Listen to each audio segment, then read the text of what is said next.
Queensland woman Nerissa Mapes sat in complete silence across from her neurologist. At 28, she had just been diagnosed with young onset Parkinson's, a progressive neurological disease that results in involuntary shaking, stiffness and difficulty with balance and coordination. "The first person I thought of was my grandmother," she tells 7 Live. For more health and well-being related news and videos, check out Health and Wellbeing. She was bedridden, couldn't talk, couldn't walk. I didn't know anyone who was young and had Parkinson's. The Queenslander sat frozen at the shock news. She had gone to the GP to check why she had struggled to put on her jacket for work in the morning. "My left arm could never seem to find the sleeve," she says. She assumed the stiff movement was from an old netball injury. Devastatingly, Nerissa's inability to control her arm was her first symptom of the brain disorder. Young Onset Parkinson. "I just thought that this happens to other people, to older people, not me," she says. The sudden diagnosis left a huge question mark about her future. "I have always wanted children, but when I was diagnosed I never thought it would happen," she says. "Even my neurologist didn't know if it was possible. With little research surrounding childbearing and young onset Parkinson's, specialists weren't sure if Nerissa's body could handle the stress of pregnancy or giving birth.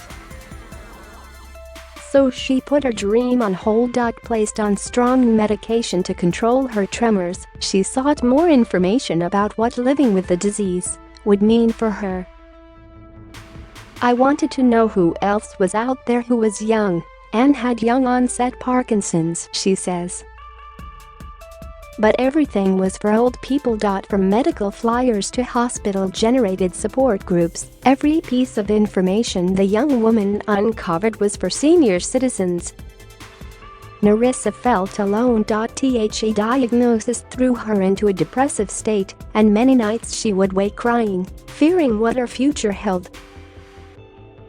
"My grandmother was in my mind," she confesses.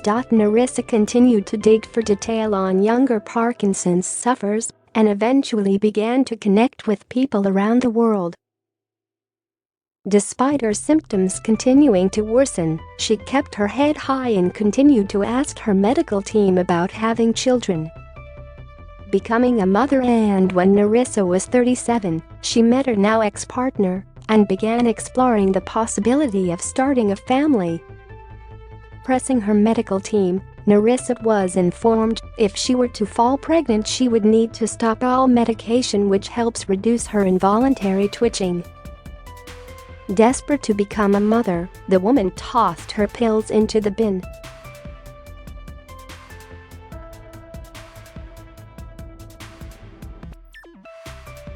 The couple threw themselves into IVF, and good news followed. 1 round of IVF, 1 egg and 1 baby, she smiles. During her pregnancy, Nerissa was closely monitored by medical staff. Pregnancy was it was not great, she admits. With reduced mobility and heightened involuntary movements, Nerissa took every day as it came. As she entered her 3rd trimester, she began preparing to welcome her baby boy. Because of Nerissa's condition, doctors were unsure if she would be able to control her tremors and be able to push during a natural birth. So she was booked in for a C-section. "I was just a risky pregnancy," she says. "They thought my Parkinson's would exacerbate my symptoms, but nobody really knew because not many people with it have children." Nerissa continued to stun medical staff with her strength, and her healthy baby Lachlan was delivered. "That night I was feeding my son and the nurse came in and was so shocked," Nerissa smiles. "They weren't even sure if I could pick him up. For 6 months, Lachlan and Nerissa lived with her parents so they could provide extra support for the new mom. However, the daughter enforced strict rules when it came to her newborn. "I wanted to do this myself," she says. "I told Mum if I needed her I would ask."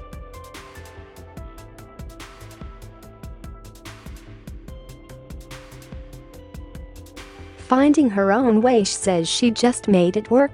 But as the tremors became unbearable, she restarted her medication and switched to formula feeding Lachlan when he was 4 months old. "I couldn't think about how many bottles he needed a day. I just took one bottle at a time," she laughs. "I would shuffle around the kitchen in the middle of the night fixing a bottle. I could handle everything myself." After 6 months under her parents' roof, the new family moved into their own place. And as Lachlan began to toddle around, Nerissa continued to keep up with him. However, the new mum was aware of judgmental eyes fixated on her parenting ability. "People were just worried I couldn't chase after him or react to certain situations," she reveals.